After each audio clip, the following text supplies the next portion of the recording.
Buongiorno a tutti, dalla sala e dal web. Iniziamo questo culto con questo versetto, Salmi 71, versetto numero 5, e dice questo: poiché tu sei la mia speranza, Signore, Dio, sei la mia fiducia, sin dall'infanzia. Vedete già il salmista come attribuisce i nomi corretti: Signore e Dio. E tu sei la mia speranza, tu sei la mia fiducia, ma non da adesso, dall'infanzia. Amen, dobbiamo dire. Anche quando forse non avevi ancora fede nel Signore, era già la tua fiducia, era già la nostra fiducia, perché stava operando nella tua vita fin dall'infanzia, poi l'adolescenza, e poi hai conosciuto il Signore, o forse prima l'hai conosciuto, ma Lui è la tua speranza. E noi vogliamo dire al Signore adesso: eterno Dio, sei eterno Signore, con questo canto. Alleluia.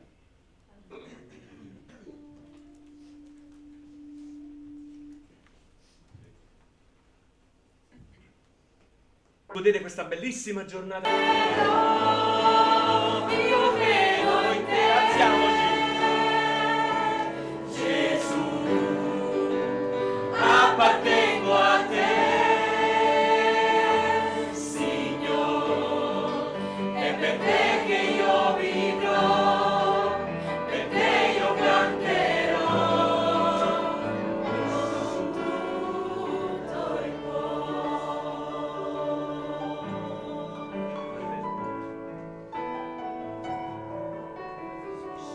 Alleluia, Signore. Apparteniamo a te, Signore. Apparteniamo a te. Che onore, Signore. Che onore appartenere a te, Signore. Grazie perché siamo il tuo popolo, Signore, e grazie perché tu sei il nostro Dio. Alleluia. Prego, accomodiamoci. E dal Vangelo di Giovanni, sempre al capitolo 9, versetto 26, vediamo quest'altro versetto che è molto toccante. Essi allora gli dissero: che cosa ti ha fatto? Come ti ha aperto gli occhi? Al versetto 6, al versetto 7 diceva così: detto questa sputò in terra, fece del fango con la saliva, gli spalmò il fango sugli occhi e gli disse: va, lavati nella vasca di Siloe, che significa mandato. Se ancora non ci vedi oggi, se ancora hai qualcosa che non ti fa vedere, allora puoi andare dal redere questa mattina e dire: Signore, sono andato tante volte in quella vasca, Signore, ma io ancora non ci vedo, però so che tu puoi farlo, perché il Signore può fare ogni cosa nella tua vita. E così puoi vedere Gesù faccia a faccia e puoi dire a Gesù: adesso, Signore, io credo in te, appartengo a te. Alleluia. Aprimi gli occhi del cuore, Signore, aprimi gli occhi del cuore.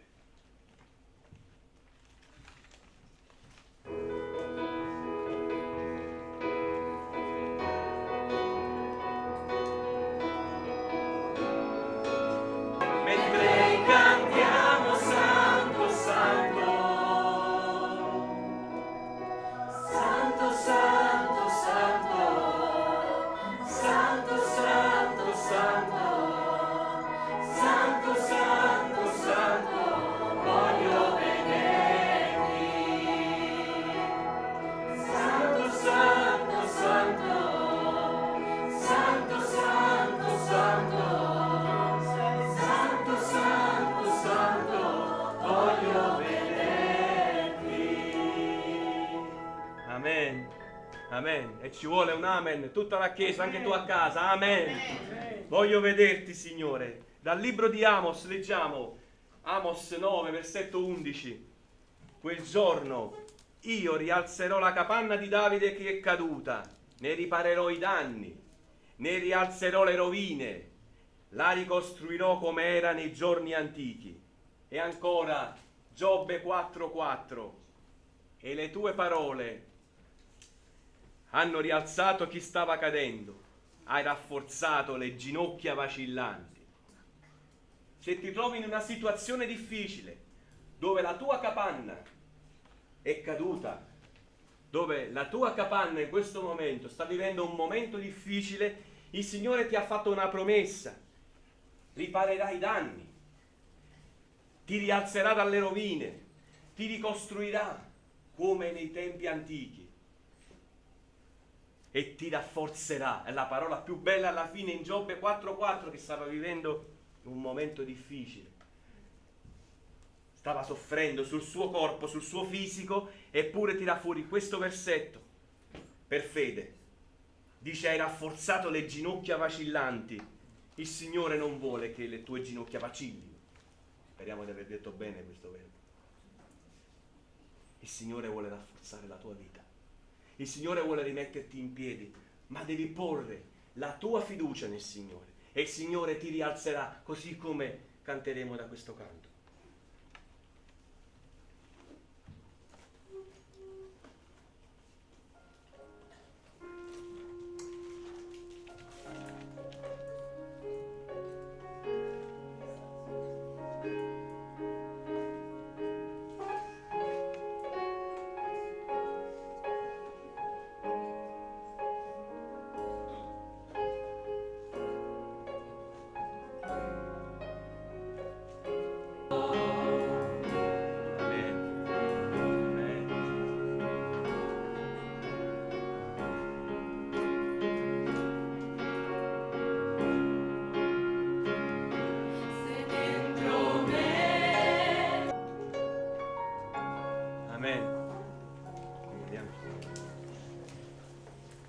Mi rialzerai, Signore. Salmo 95:6.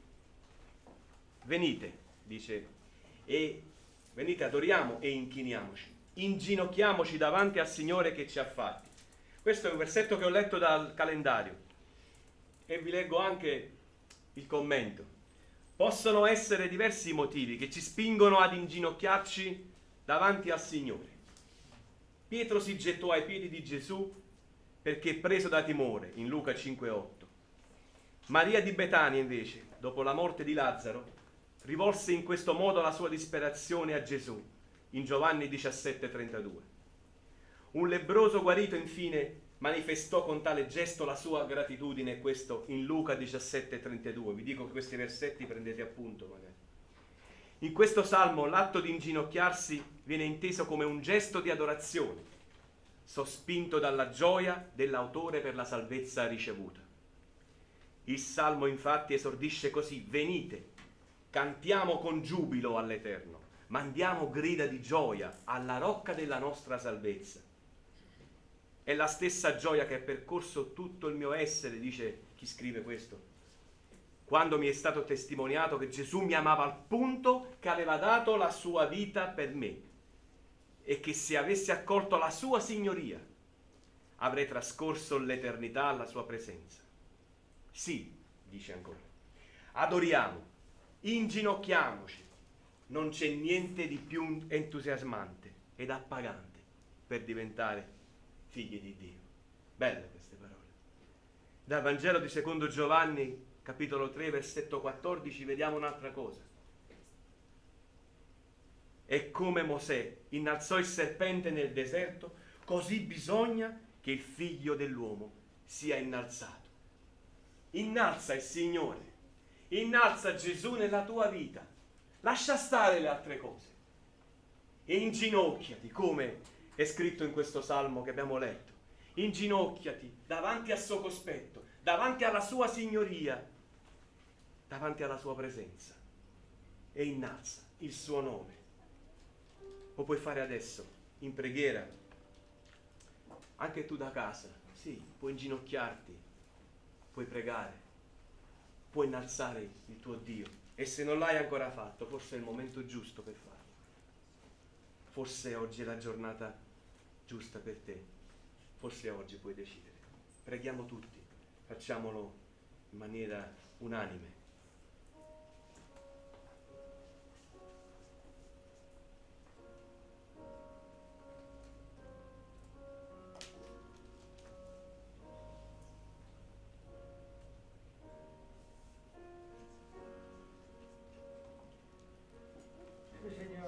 a te. Davanti a te ogni ginocchio si pieghi, come sta scritto, Signore. Tu che rialzi le persone che sono sfinite dal punto di vista fisico, come quel paralitico sulla porta del Tempio che non aveva la possibilità di alzarsi in piedi, ma Pietro e Giovanni dettero la mano e lui si alzò. Grazie Signore perché tu realizzi con la tua potenza il piano. Grazie Signore perché tu rialzi anche le cose meno complicate, anche le cose più semplici qualche volta sono difficili, ma tu Signore rialzi.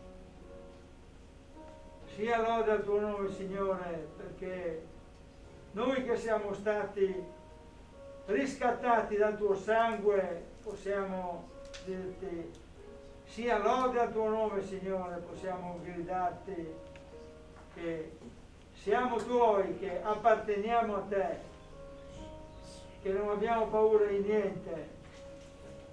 Signore, ti preghiamo nel nome potente di Gesù Cristo di rialzare chiunque di noi per qualche motivo si senta stanco. Ti preghiamo Signore nel nome potente di Gesù Cristo. Amen. Amen.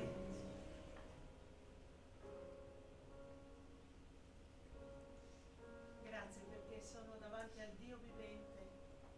Grazie perché sono davanti al Dio veritiero e fedele. Grazie Signore per le tue parole questa mattina. Tante volte ci sentiamo veramente distrutti, senza forze, ma grazie perché vuoi rinforzare le caviglie, i ginocchi, i fianchi, le braccia decadenti e vuoi dare nuove forze al tuo popolo, Signore. Un popolo che ha sofferto, è scoraggiato, è abbattuto. Ma Signore, noi sappiamo che tu ci rialzerai, perché tu sei il nostro Dio e non c'è altro Dio lì fuori di te. Benedetto sia il tuo nome, Signore, in eterno. A te va la lode, la gloria e il ringraziamento per Cristo Gesù. Amen. Amen.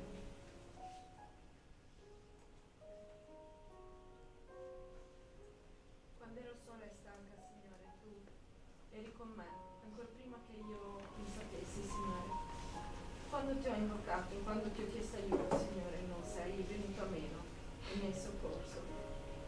Così, Signore, fai per ognuno di noi, che possa il cuore dei nostri cari, dei nostri amici, Signore, aprirsi al tuo immenso amore, alla tua immensa misericordia, Signore. Lode e gloria sia a te. Amen. Amen. Sì, Signore, anche la mia voce non può tacere di fronte alla tua immensa bontà, Padre. Grazie perché pur avendo difficoltà nel fare le cose, nel vivere questa vita, molto spesso ci facciamo prendere dalle diversificazioni del mondo, Signore. Restiamo nel mondo pensando che noi possiamo fare qualsiasi cosa, ma senza la tua mano, senza il tuo aiuto e senza il tuo sguardo, tutto questo andrebbe in rovina, Signore. Grazie perché hai preso i nostri corpi, i nostri pensieri, li hai frantumati e li hai messi in perfetta armonia dentro il nostro corpo, facendo capire che solo tu sei la strada per la salvezza e solo tu potresti rimettere in piedi qualsiasi anima peccatrice. Grazie Signore per questo sacrificio incredibile che nessuno di noi avrebbe potuto capire. Quindi Padre Santo, noi siamo qui a lodarti e a ringraziarti con tutto il nostro cuore per il tuo immenso amore. Nel nome tuo. Amen. Amen.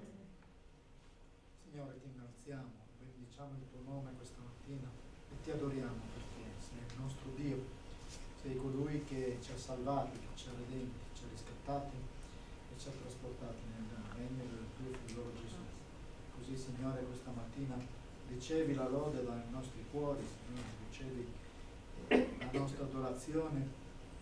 Grazie perché ci hai trasformati, Signore, hai fatto di noi nuove creature e ora camminiamo per fede, Signore, attraverso il messaggio che tu hai messo nei nostri cuori, Signore, attraverso lo Spirito Santo che vive in noi. Attraverso lo Spirito Santo vogliamo dirti grazie, Signore, grazie con tutto il cuore per il tuo amore, per la tua fedeltà. Grazie perché sappiamo dove andremo quando lasceremo questa terra, Signore. Sappiamo per certo, Signore, che tu ci accoglierai presso di te, ma già adesso, Signore, gioiamo perché siamo alla tua presenza e vogliamo ringraziarti questa mattina e benedirti nel nome di Gesù. Amen. Amen. Amen.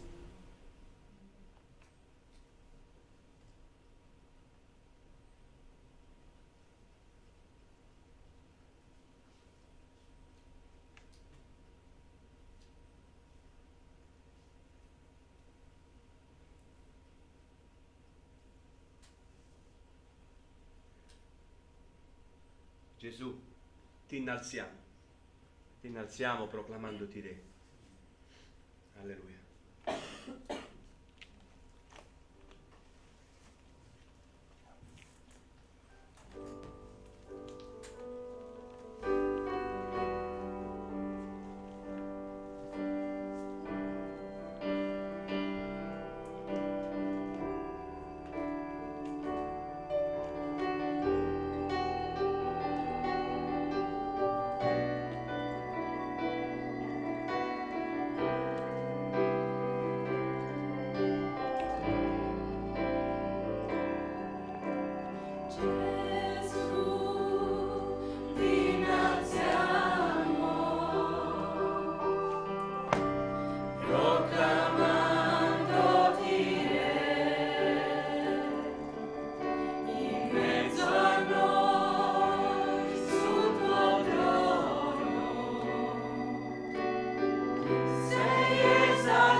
Mentre noi ti adoriamo, Signore, tu dall'alto regna su noi. Grazie, Signore, per questo tempo insieme, per questa prima parte insieme. Grazie, Signore, perché hai gradito il culto, Signore, dei tuoi figli. Non basteranno le nostre parole in tutte le nostre lingue per ringraziarti, Signore, perché quello che hai fatto è unico e nessun uomo può farlo. Perché tu sei Dio, perché tu sei sceso su questa terra e lo hai fatto per ogni uomo e donna di questo pianeta. Senza di te non possiamo fare nulla. Senza di te non possiamo portare la pace nelle famiglie, la pace per le strade, la pace tra gli amici. Perché tu sei la pace, tu sei la verità, tu sei l'unica via, Signore. Possa tu continuare a condurre il culto di oggi e a benedire le parole del fratello Riccardo che a breve, Signore, parlerà e parlerà per la tua gloria e per la tua lode, per il tuo onore. Alleluia. Amen. Bene, il culto non è finito. la parola a Riccardo.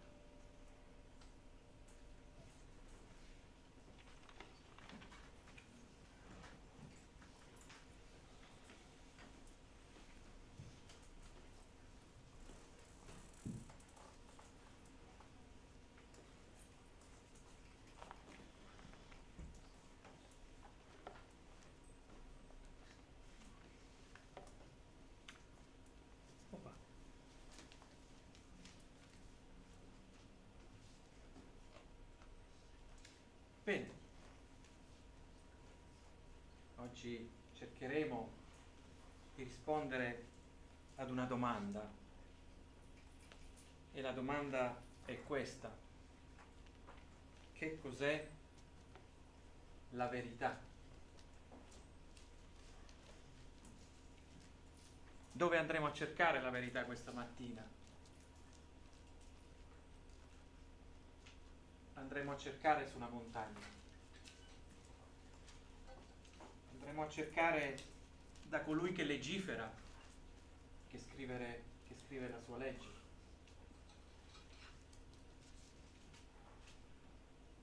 Perché la verità è definita da un Dio esclusivo. Perché la verità riempie e dirige il nostro tempo. Pensate, noi possiamo vivere ogni minuto della nostra esistenza con questa sfida, con questa libertà, con questa consapevolezza che Dio riempie e dirige il nostro tempo. E poi andremo a guardare come la verità sarà sempre processata. Ci sarà sempre qualcuno che accuserà la verità. Andremo a finire dal Sinai, scendiamo, abbiamo la legge che è la verità, poi si scende e c'è un vitello d'oro, peccato,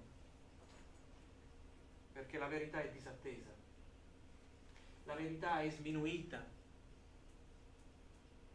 vilipesa. Ma poi andremo verso un altro monte e stiamo andando verso il Golgota, dove la verità sarà processata. Questo è il percorso che ci permetterà oggi. Abbiamo ipotizzato questo percorso nella scrittura come una partita a golf. Potremmo dire che oggi tireremo la palla alla buca numero 4, e alla buca numero 4 ci sarà proprio tutta la legge del Signore, i famosi 10 comandamenti. E concluderemo proprio con quel versetto di Pilato, ma lo leggeremo alla fine.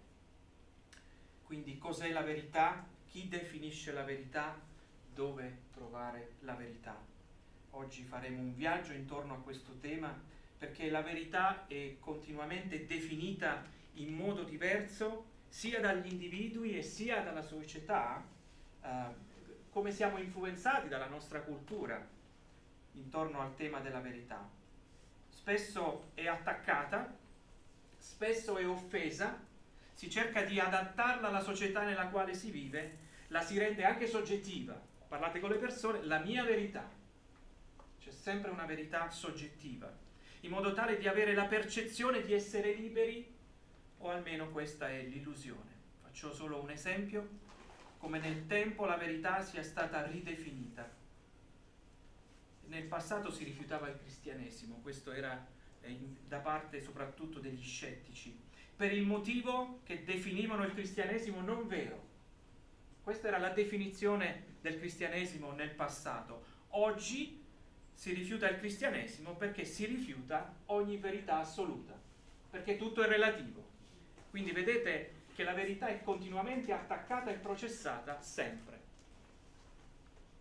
Pertanto ognuno di noi è coinvolto in un contraddittorio. Ogni cristiano si imbatte nella quotidianità di un confronto con il pensiero, di convinzioni e di scelte conseguenti. Mi chiedo se sappiamo cogliere questa esperienza come un'opportunità o ci fa paura il confronto, soprattutto per le convinzioni di massa che imperano non solo nella società contemporanea, ma anche come influenzano la Chiesa e ciascuno di noi. Si può definire la verità? Cercheremo di farlo questa mattina, ma sicuramente la verità non è semplicemente ciò che funziona o ciò che è comprensibile. La verità non è ciò che la maggioranza delle persone ritiene vero, non è sufficiente. La verità non è ciò che ti fa sentire bene con le persone. Infatti anche le brutte notizie sono vere. Tradurre letteralmente dal greco la parola significa non nascondere, o non nascondere tutto, o non nascondere nulla. Ma tradurlo dall'ebraico emet, invece questa parola assume il termine di fermezza, di costanza, di durata. Quindi la verità è qualcosa su cui tu puoi contare ogni giorno. Se vogliamo essere liberi di suonare uno strumento musicale o usare solo le nostre corde vocali, come ha fatto in modo particolare Gioia questa mattina nel condurci alla lode, piuttosto Christian che ci ha accompagnati con il pianoforte, non è forse necessario imparare a andare alle fonti dell'insegnamento per acquisire tutta la conoscenza teorica per poter esprimere questi talenti? Non possiamo eludere l'idea di verità. La musica è fatta di tanta matematica. Ci sono accordi che funzionano, altri che non funzionano, altri si imparano addirittura solo con l'orecchio. Qualcuno mi diceva nel passato: ma che accordo hai fatto? Eravamo in un concerto e io ho detto non lo so, però mi piace, e lui mi ha dato la definizione di quell'accordo perché mi mancava la formazione specifica. Però già l'orecchio dice qualcosa. Per il canto sarà la postura del corpo, è vero, Gioia? È necessaria la postura del corpo? Molto necessaria. La posizione del viso, perfino la bocca diventa una cassa di risonanza.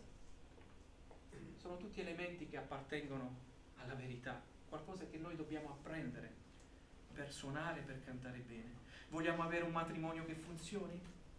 Vogliamo essere liberi di avere un matrimonio nel quale costruire le nostre relazioni? Allora dobbiamo sapere che questa relazione sarà contraddistinta da fiducia, rispetto, affetto, e non siamo liberi di fare ciò che ci pare.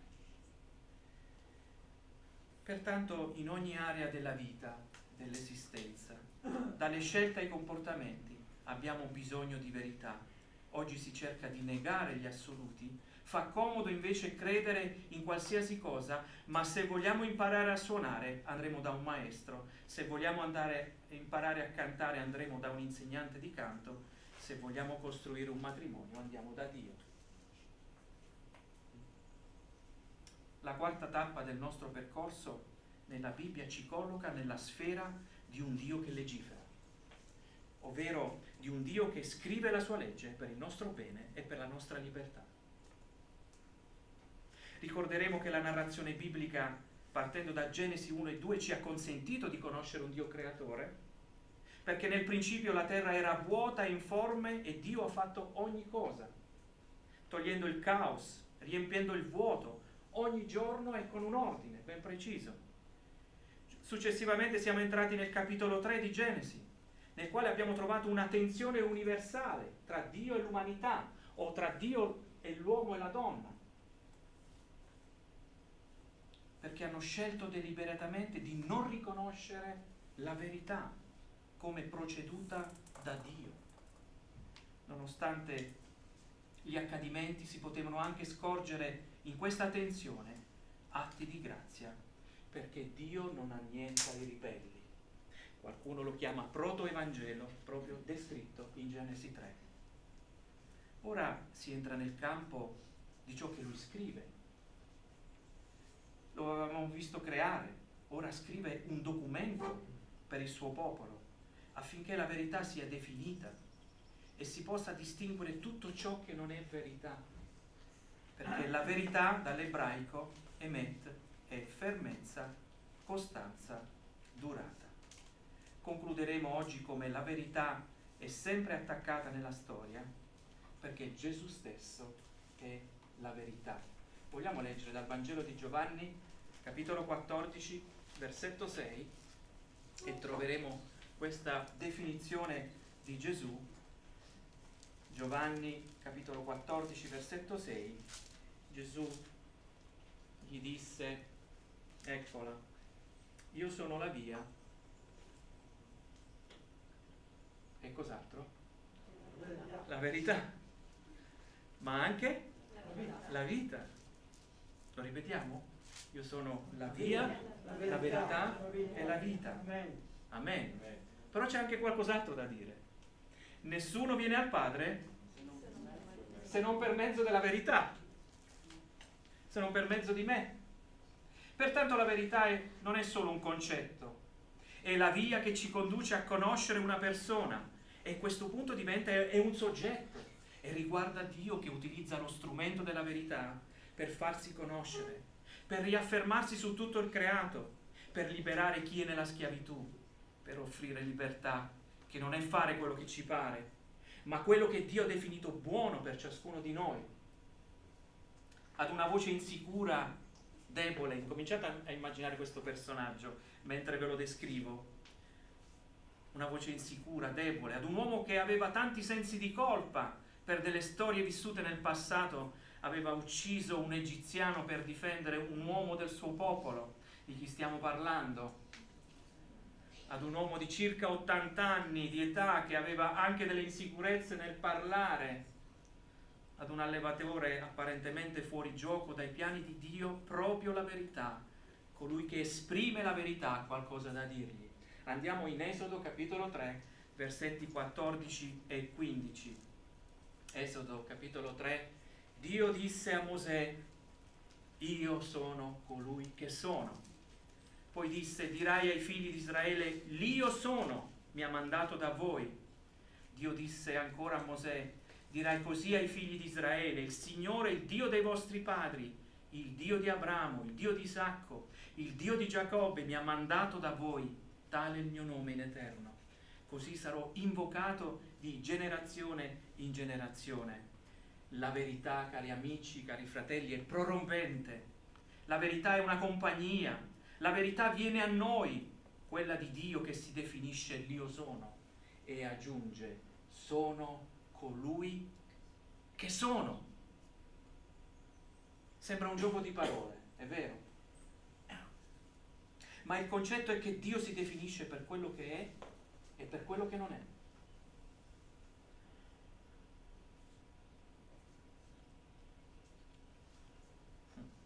Ecco l'immagine della verità.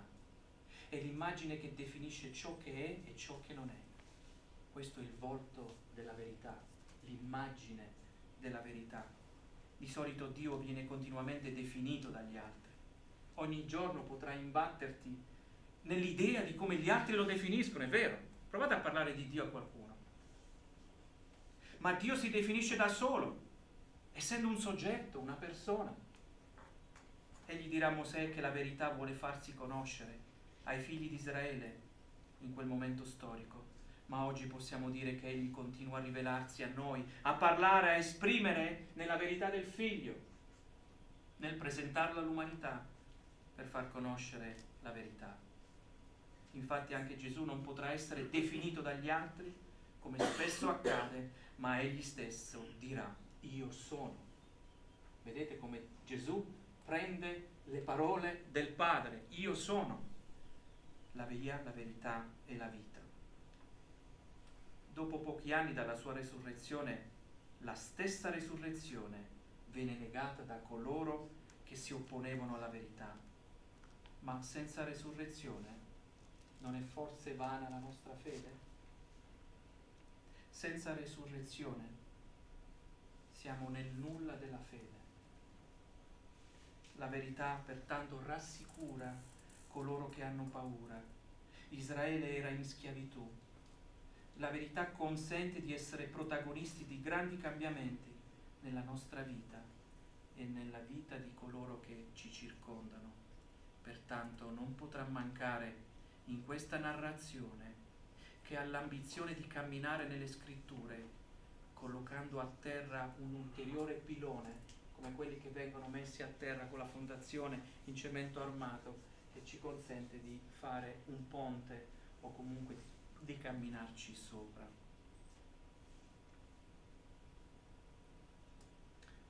Leggiamo insieme Esodo capitolo 20 e vediamo come la verità è definita da Dio stesso. Leggeremo i primi 19 versetti. Esodo capitolo 20, i primi 19 versetti. Allora Dio pronunciò tutte queste parole: io sono il Signore il Dio tuo, che ti ho fatto uscire dal paese d'Egitto, dalla casa di schiavitù. Non avere altri dei oltre a me. Non farti scultura né immagine alcuna delle cose che sono lassù nel cielo o qua giù sulla terra o nelle acque sotto la terra. Non ti prostrare davanti a loro e non li servire, perché io, il Signore, il tuo Dio, sono un Dio geloso. Punisco l'iniquità dei padri sui figli fino alla terza e alla quarta generazione di quelli che mi odiano, e uso bontà fino alla 1000ª generazione verso quelli che mi amano e osservano i miei comandamenti. Non pronunciare il nome del Signore Dio tuo in vano, perché il Signore non riterrà innocente chi pronuncia il suo nome in vano. Ricordati del giorno del riposo per santificarlo.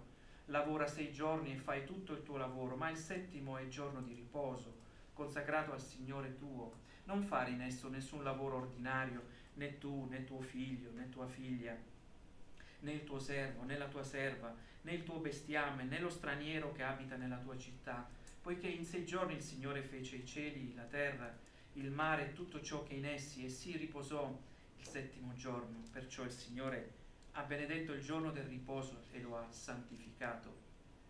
Onora tuo padre e tua madre, affinché i tuoi giorni siano prolungati sulla terra che il Signore il tuo Dio ti dà. Non uccidere. Pensate, questa legge è stata scritta dopo il primo omicidio, no? Questa volta Dio definisce le cose, le chiama per nome, in modo tale da non commettere più lo stesso errore. Non commettere adulterio, mamma mia, quanto è importante questo comandamento. Non è solo un qualcosa che riguarda le relazioni umane, il matrimonio, ma è qualcosa che riguarda la nostra relazione con Dio.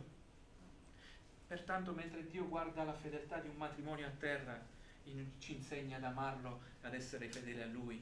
Pensate questo aspetto duplice: non rubare, non attestare il falso contro il tuo prossimo. Stiamo parlando di verità, chiaramente è necessario ribadire. Non concupire la casa del tuo prossimo. Quante volte abbiamo desiderato le cose degli altri? Non desiderare la moglie del tuo prossimo, né il suo servo, né la sua serva, né il suo bue, né il suo asino, né cosa alcuna del tuo prossimo.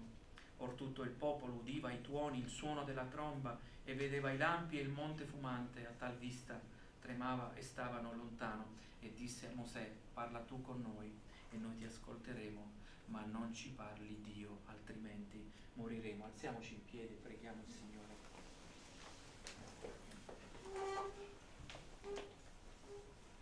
Buon Padre, anche noi virtualmente siamo su questo monte che delimita anche i suoi confini. Possiamo ascoltarti perché amiamo che tu ci riveli qualcosa di te e di noi, perché lì impariamo. Il rischio è scendere a valle e trovare tutt'altra cosa. Signore, grazie perché quei confini li hai pure rotti, li hai fatti crollare attraverso la croce. Pertanto possiamo essere questa mattina in spirito e verità davanti alla tua presenza, nella mediazione, nella sostituzione del Figlio tuo, e così possiamo ascoltarti e possiamo anche crescere nel cammino della fede.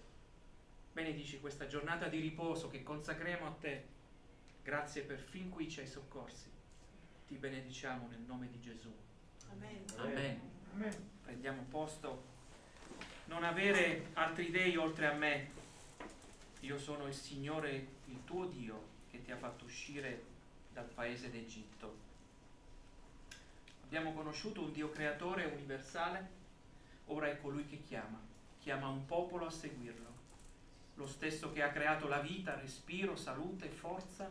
Ora i riflettori sono puntati su colui che chiama ad uscire. C'è da fare qualcosa stamattina, bisogna uscire. Colui che si definisce unico, si rende esclusivo, prima li fa uscire da una situazione di oppressione e poi stabilisce un legame di fiducia e di fedeltà. La verità rende liberi, egli è esclusivo per coloro che chiama, anzi si definisce anche un Dio geloso. Andiamo a vedere la gelosia di Dio al versetto 5 del nostro testo. Versetto 5. Non ti prostrare davanti a loro e non li servire, perché io, il Signore, il tuo Dio, sono un Dio geloso. Punisco l'iniquità dei padri sui figli, fino alla terza e alla quarta generazione di quelli che mi odiano. A primo approccio potremmo pensare che la gelosia sia un concetto negativo, ma anche nel matrimonio una certa gelosia non è forse un richiamo ad un impegno reciproco dell'uno verso l'altro? Non è forse un interesse a salvaguardare un legame senza però entrare nel terreno dell'ossessione o del disinteresse? La gelosia nella coppia è una reazione tra pari, ma qui è Dio che dice di essere un Dio geloso, colui che è completamente al di sopra di tutto e di tutti è anche geloso nei nostri riguardi. Pensate quanto interesse Dio ha. E mi sono chiesto perché Dio è così geloso.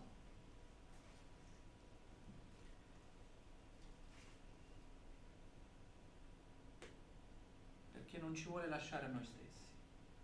Questo è quello che penso. Probabilmente ci saranno tante altre risposte. Alla nostra visione della verità. Non vuole che definiamo noi stessi la divinità senza una legge, senza un confronto a ciò che ci definisce e lo definisce. Mi chiedo quale peccato è stato commesso proprio nel giardino in occasione della lettura di Genesi 3. Quale risultato ha prodotto la scelta di prendere una iniziativa contro le leggi date nel giardino? Non è forse un peccato di idolatria? Non è forse il desiderio o l'illusione che la verità di Dio possa essere messa in discussione e che la mia verità o la tua sia più sostenibile? Avrebbe potuto agire diversamente Dio in quella circostanza, lasciarli al loro destino. Avrebbe potuto dire all'uomo o alla donna: costruitevi la vostra religione. Siate voi a definire la verità, inventatevi il vostro Dio. Avete dimostrato che io non sono importante. Ma cosa fa? Ripropone la verità attraverso un patto che è stabilito sul Sinai. Il Sinai è la montagna dove Dio si è rivelato, è anche chiamato il patto mosaico, prendendo il nome da colui che è stato mediatore con il suo popolo, affinché la verità fosse data nelle loro mani, per amare Dio e per amare l'umanità. Noi abbiamo una grande responsabilità in quel mondo che diceva giustamente Cristian in preghiera. Abbiamo una grande responsabilità in quel mondo, amarlo nella verità. Versetto 5: non ti prostrare davanti a loro e non li servire, perché io, il Signore, il tuo Dio, sono un Dio geloso. Potete pure inginocchiarvi dove e quando vi pare. Sceglietevi la vostra verità, la vostra divinità. Potete anche dire che l'uscita dall'Egitto è il risultato di una strategia militare, di una certa capacità umana. Fatevi pure le vostre idee, ma quello che attesto, quello che rivelo è quello che sono e sarà per il vostro bene. Oggi siamo in questa tensione con l'umanità, far comprendere che la verità che proviene dalla Bibbia è per il nostro bene. È una verità assoluta e che non si sposa con le convinzioni del nostro tempo, che rende tutto relativo. Vogliamo fare ciò che ci pare? Non avere delle leggi? Allora saremo costretti, guardate le reazioni nostre, quando siamo senza legge o senza verità. Saremo costretti ad autogiustificarci, saremo molto egoisti e egocentrici. Queste sono, quando noi ci vediamo così, perché io mi vedo così, mi vedo così. Quando mi vedo così, allora dico: ma che sta succedendo? Ho spostato forse i paletti della verità? Versetto 2. Io sono il Signore, il tuo Dio, che ti ho fatto uscire dal paese d'Egitto, dalla casa di schiavitù. Sei veramente libero? Oppure Dio perché parla di schiavitù? Riconoscendo l'esclusività di Dio, troveremo in essa un atto d'amore, una grande generosità a renderci partecipi della verità. Se al monte Dio enunciava la sua legge caratterizzata dalla verità su ciò che rivela di sé e sugli uomini, a valle qualcuno costruisce il vitello d'oro. C'è una verità assoluta, possiamo chiamarla una verità rivelata che si definisce sul monte, c'è un'altra verità, così gli uomini la definiscono, che permette di costruire il vitello d'oro addomesticando Dio, dandogli una misura, una forma, un limite, in modo tale che possiamo in fin dei conti controllarlo. Questo è l'idolatria. Noi vogliamo controllare la divinità e farla a nostra immagine. Versetto 4. Non farti scultura, né immagine alcuna, delle cose che sono lassù nel cielo, o qua giù sulla terra, o nelle acque sotto la terra. Nel divieto c'è una distinzione tra creatore e creatura. Nel momento in cui tenti di definirlo, allora lo sminuisci, lo umanizzi, lo declassi ad altro. Ecco cos'è l'idolatria. Pertanto la verità ci pone in una grande tensione nella realtà in cui viviamo. Essa nella percezione comune ha anche una natura offensiva, perché la verità che procede da un Dio che legifera è una verità ristretta per pochi. Chi ti credi di essere? Sei anche arrogante, perché definisce chi è nel giusto e chi è in una condizione d'errore. Un altro problema della verità applicata alle scritture, in quanto verità assoluta, essa esclude tutti coloro che non credono, trascurando un aspetto che la verità per sua natura esclude gli opposti. La verità è criticata perché definisce le situazioni, le rende chiare, causa divisioni, è offensiva. Queste sono alcune obiezioni alla verità. Perché invece la verità è importante? Per il semplice fatto che abbiamo delle conseguenze quando sbagliamo, e conoscere la verità ci aiuta a prevenire gli errori. Anzi, la verità ci tornerà utile proprio quando siamo nell'errore, quando siamo dall'altra parte della verità, per dirci: guarda, torna di qui, sei fuori dal solco. Ci indica e ci indirizza a tornare sui nostri passi. La verità è definita da un Dio esclusivo che ha il diritto di regnare e riempie e dirige il nostro tempo. Secondo aspetto, versetto da 8 a 11, ricordati del giorno del riposo per santificarlo. Lavora 6 giorni e fa tutto il tuo lavoro, ma il settimo è il giorno di riposo consacrato al Signore tuo. Non fare in esso nessun lavoro ordinario, né tu, né tuo figlio, né tua figlia, né il tuo servo, né la tua serva, né il tuo bestiame, né lo straniero che abita nella tua città. Poiché in 6 giorni il Signore fece i cieli, la terra, il mare e tutto ciò che è in essi, e si riposò il settimo giorno. Perciò il Signore ha benedetto il giorno del riposo e lo ha santificato. Egli ha il diritto di regnare su ogni sfera della nostra vita e dell'uso del nostro tempo, come viviamo, come ci muoviamo e conduciamo la nostra esistenza. Dio usa i giorni della creazione per descrivere i nostri giorni della settimana. Pensate che valore che dà ogni giorno della nostra settimana.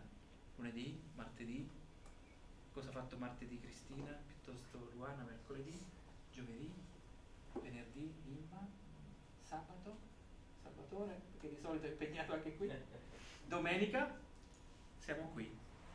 A fare che cosa? a riposarci. Pensate. Dio è il padrone, il Signore del tuo tempo. Puoi affidarglielo a Lui ogni giorno? Signore, anch'io voglio creare qualcosa di nuovo in questa settimana, di rinnovato, che piace a te. È il giorno della vita comunitaria oggi, è il giorno nel quale lasciamo i nostri impegni e ci dedichiamo al Signore e al bene comune, camminare nella verità, accogliere la verità e anche distinguere il tempo del lavoro e il tempo del riposo. Entrambi sono inclusi nel quarto comandamento. L'uno non esclude l'altro. Qualsiasi eccesso è sbagliato. Se riposi troppo vuol dire che non stai lavorando, ma se lavori troppo vuol dire che non stai riposando. Anzi, il lavoro fa anche qualcosa di bello. Tra l'altro ne ha parlato anche Vittorio venerdì sera. Efesini 4:28. Cosa fa il lavoro? Chi rubava non rubi più.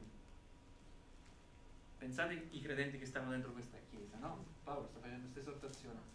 E c'era gente che rubava, Perché la chiesa non è fatta di brave persone, è fatta di peccatori perdonati.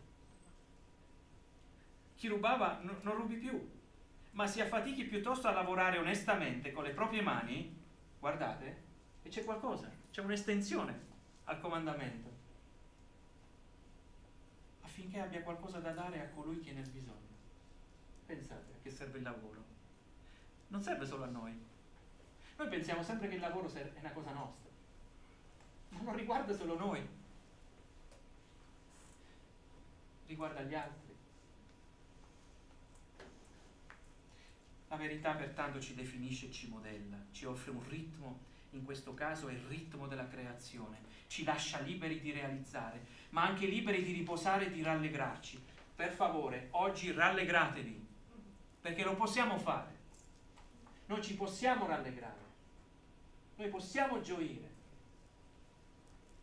Stamattina ci siamo commossi, possiamo anche piangere, ma oggi rallegriamoci, rallegratevi, perché nel riposo è previsto anche la gioia del vino. Pensate, io sono la via, la verità e la vita, perciò la verità è definita da un Dio esclusivo, la verità riempie e dirige il nostro tempo. Ultimo aspetto, la verità sarà sempre processata. Ora vi voglio leggere qualcosa che ho trovato di significativo che riguarda proprio le ultime ore della vita di Gesù. La verità sarà sempre processata. E ve lo leggo proprio perché mi è piaciuto tantissimo. Quasi 2000 anni fa, la verità fu processata e giudicata da persone che erano devote alle menzogne. Infatti la verità affrontò 6 processi in meno di un giorno, 3 dei quali erano religiosi e 3 legali.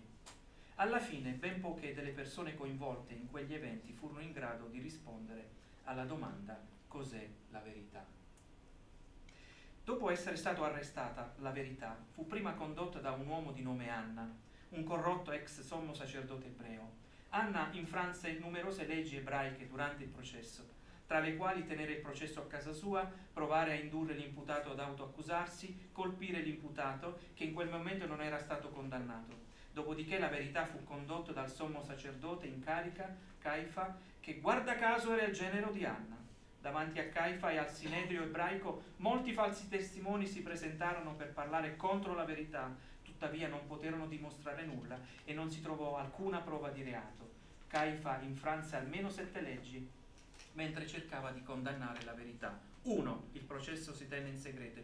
2. Si tenne nella notte. 3. Si era fatto ricorso alla corruzione. 4. L'imputato non aveva nessuno lì presente per difenderlo. 5. Non venne soddisfatto il requisito di avere almeno 2 o 3 testimoni. 6. Fu usata la testimonianza autoincriminante contro l'imputato. 7. La pena di morte contro l'imputato fu eseguita lo stesso giorno. Tutte queste azioni erano proibite dalla legge ebraica.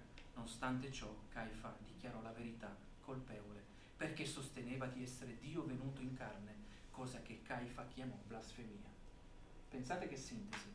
La verità è sempre stata attaccata e ai giorni che anticipano la crocifissione sarà grandemente vilipesa dagli uomini, perché la verità non piace, è scomoda. Basterebbe rievocare la storia di qualche magistrato contemporaneo che nel proprio impegno istituzionale ha voluto riaffermare la verità, il diritto, la legge al costo della propria vita. E allora andiamo a Giovanni capitolo 18 e andiamo verso anche la conclusione della nostra riflessione. Vangelo di Giovanni capitolo 18, versetti 37 e 38 che erano sulla slide e che ora possiamo leggere. Allora Pilato gli disse: ma dunque tu sei il re? Egli rispose: tu lo dici, sono re. Io sono nato per questo e per questo sono venuto nel mondo, per testimoniare della verità. Chiunque è dalla verità ascolta la mia voce. Pilato gli disse: che cos'è verità? Bella domanda. Che cos'è verità? Potremmo dirci anche questa mattina: che cos'è verità? Dove e da chi vogliamo trovare l'origine della verità? Gesù attesta di essere la verità e di testimoniare della verità. Ora siamo alle fasi che anticipano la sua morte. Mi sono chiesto: ma morirà anche la verità? Se lui è la verità. La storia narrata da Eusebio, lo storico e vescovo di Cesarea, ci dice che Pilato a quella domanda non ha voluto trovare la risposta. Anzi, le fonti storiche ci dicono che scelse il suicidio per evitare di rispondere a quella domanda, nonostante la verità era davanti a lui. La verità procede da Dio, è Lui che legifera, scrive un patto di alleanza sul monte ed è sempre Lui che invia la verità a noi. La prima volta lo ha fatto con la legge, la seconda attraverso colui che avrebbe potuto adempiere quella legge, perché solo Lui poteva farlo. È morta la verità? Ci siamo posti questa domanda prima. Con la sua morte, cosa fa vivere la verità? Proprio la sua risurrezione. Romani 1,4. Andiamo a vedere come la verità risorge. Romani 1,4. Dichiarato figlio di Dio con potenza secondo lo spirito di santità mediante la risurrezione dai morti, cioè Gesù Cristo, nostro Signore. Proprio ciò che si nega e si negherà, perché la verità è scomoda agli uomini, è ciò che attesta la verità, la sua risurrezione. Gesù non è un semplice uomo, non è solo quello, non è una brava persona sola, perché alla fine ha sfamato poveri, ha guarito gli infermi. Chi non vorrebbe avere vicino a sé una brava persona come lui? Chi non vorrebbe avere nella propria città una persona come lui? Ai tempi moderni il sindaco di quella città gli avrebbe conferito tutti gli onori. La cittadinanza onoraria, spesso sentiamo questa concessione, questa onorificenza, la consegna simbolica delle chiavi di quella città come riconoscenza al proprio impegno sociale. Ma Gesù è Dio, è la via, la verità e la vita. Nessuno viene al Padre se non per mezzo di Lui. Allora la verità non ci rende così liberi di fare ciò che ci pare e liberi in qualsiasi cosa. La verità deve essere individuata in ciò che Dio rivela di se stesso e di noi. O saliamo sul monte per andare da un Dio che si rivela, o scendiamo a valle costruendo la nostra idea di verità, di divinità. Nell'era postmoderna, come quella attuale, è diventata una moda, un modo di credere nuovo, tutto e niente. Scegliamo questa mattina, cari fratelli, cari amici che ci ascoltate, di salire su questo benedetto monte, perché è lì che Dio che parla, è lì che Dio si rivela e abbiamo un riferimento normativo che ci consente di conoscerlo e di conoscerci, perché è proprio nella conoscenza di Dio che conosciamo noi stessi. buona scelta, per non incorrere in una domanda senza risposta, come quella che Pilato formulò a Gesù. Cos'è verità? Dio vi benedica.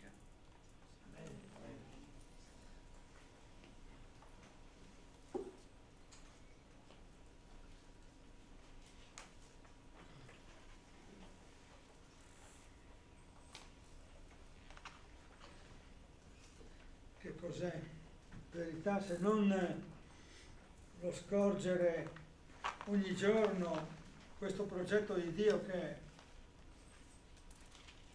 leggiamo nella sua parola, nella continuità di questo bisogno, di questa urgenza, nella continuità anche di questi gesti che faremo tra poco quando usciremo dalla diretta, prendendo il pane e prendendo il vino come Gesù fece con i suoi apostoli. Io vorrei proprio soffermarmi per l'ultima parte del nostro incontro pubblico con coloro che ci seguono anche da casa, per Luca 22, i versetti sono tra il 14 e il 20, voglio leggere. Quando giunse l'ora, egli si mise a tavola e gli apostoli con lui. Egli disse loro: ho vivamente desiderato di mangiare questa Pasqua con voi prima di soffrire, poiché io vi dico che non la mangerò più finché sia compiuta nel regno di Dio. E preso un calice, rese grazie e disse: prendete questo e distribuitelo fra di voi, perché io vi dico che ormai non berrò più del frutto della vigna finché sia venuto il regno di Dio. Poi prese il pane, rese grazie e lo ruppe e lo diede loro dicendo: questo è il mio corpo che è dato per voi, fate questo in memoria di me. Allo stesso modo, dopo aver cenato, diede loro il calice dicendo: questo calice è il nuovo patto del mio sangue che è versato per voi. Io, leggendo questi versetti, vorrei anche a chi ci segue dire che ho scritto una riflessione che è questa. Il suo patto è un patto di sangue e carne. Il Signore stabilisce il suo sacrificio e lo annuncia agli apostoli nella solennità di una cena santa, per cui gli elementi fisici rivestono una forte carica simbolica. L'affermazione allo stesso modo mi indica la valenza egualitaria tra la memoria del corpo e del sangue.